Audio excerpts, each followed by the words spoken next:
ಜಾಮೀನು ಆದೇಶವನ್ನ ಹೈಕೋರ್ಟ್ ಕಾಯ್ದಿರಿಸಿದೆ. ವಾದ ವಿವಾದವನ್ನ ಆಲಿಸಿ ಆದೇಶವನ್ನ ಕಾಯ್ದಿರಿಸಿದೆ ಹೈಕೋರ್ಟ್. ಅತ್ಯಾಚಾರದ ಕೇಸ್ನಲ್ಲಿ ಜಾಮೀನಿಗೆ ಅರ್ಜಿಯನ್ನ ಸಲ್ಲಿಸಿದ್ದ ಪ್ರಜ್ವಲ್ ರೇವಣ್ಣ ಇನ್ನು ವಿಚಾರಣೆಯನ್ನ ಮುಗಿಸಿ ಜಾಮೀನು ಆದೇಶವನ್ನ ಕಾಯ್ದಿರಿಸಿದೆ ಕೋರ್ಟ್. ಆದೇಶವನ್ನ ಕಾಯ್ದಿರಿಸಿದೆ ನ್ಯಾಯಮೂರ್ತಿ ನಾಗಪ್ರಸನ್ನ ಅವರಿದ್ದ ಏಕಸದಸ್ಯ ಪೀಠ. ಇನ್ನು ಪ್ರಜ್ವಲ್ ರೇವಣ್ಣ ಪರವಾಗಿ ಪ್ರಭುಲಿಂಗಕ್ಕೆ ನಾವದಗಿ ವಾದವನ್ನ ಮಂಡಿಸಿದ್ರು.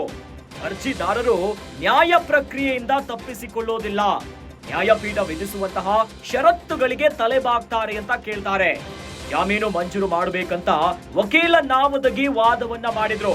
ಇದಕ್ಕೆ ಆಕ್ಷೇಪಿಸಿದ್ದಾರೆ ಎಸ್ಪಿಪಿ. ಹಿರಿಯ ವಕೀಲರಾಗಿರುವಂತಹ ರವಿ ವರ್ಮಾ ಕುಮಾರ್ ಅವರು ಆಕ್ಷೇಪಣೆಯನ್ನ ಇಟ್ಟಿದ್ರು. ಆರೋಪಿ ಪ್ರಜ್ವಲ್ ರೇವಣ್ಣ ಒಬ್ಬ ಸಂಸದರಾಗಿದ್ರು. ಇನ್ನು ಸಂತ್ರಸ್ತೆಯ ಪತಿಯನ್ನ ಕೊಲೆ ಮಾಡಿಸುವ ಬೆದರಿಕೆಯನ್ನ ಕೂಡ ಹಾಕಿದ್ರು ಪ್ರಜ್ವಲ್ ರೇವಣ್ಣ.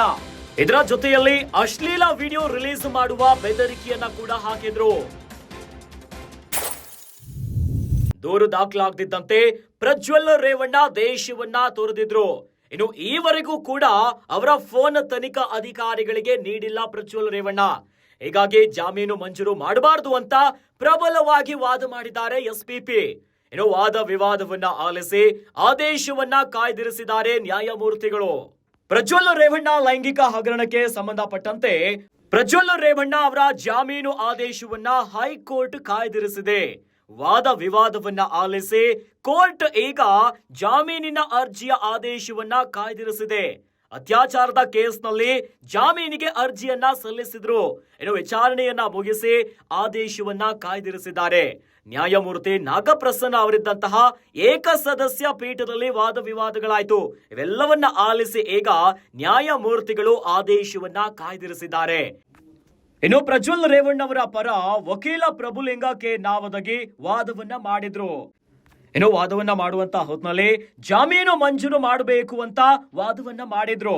ಇನ್ನು ಯಾಕಂತಂದ್ರೆ ಅರ್ಜಿದಾರರು ನ್ಯಾಯ ಪ್ರಕ್ರಿಯೆಯಿಂದ ತಪ್ಪಿಸಿಕೊಳ್ಳೋದಿಲ್ಲ, ನ್ಯಾಯಪೀಠ ವಿಧಿಸುವಂತಹ ಷರತ್ತುಗಳಿಗೆ ತಲೆಬಾಗ್ತಾರೆ ಅಂತ ಹೇಳ್ತಾರೆ. ಆದ್ರೆ ಇದಕ್ಕೆ ಎಸ್ಪಿಪಿ ಹಿರಿಯ ವಕೀಲ ರವಿ ವರ್ಮಾ ಕುಮಾರ್ ಅವರು ಆಕ್ಷೇಪಣೆಯನ್ನ ವ್ಯಕ್ತಪಡಿಸ್ತಾರೆ.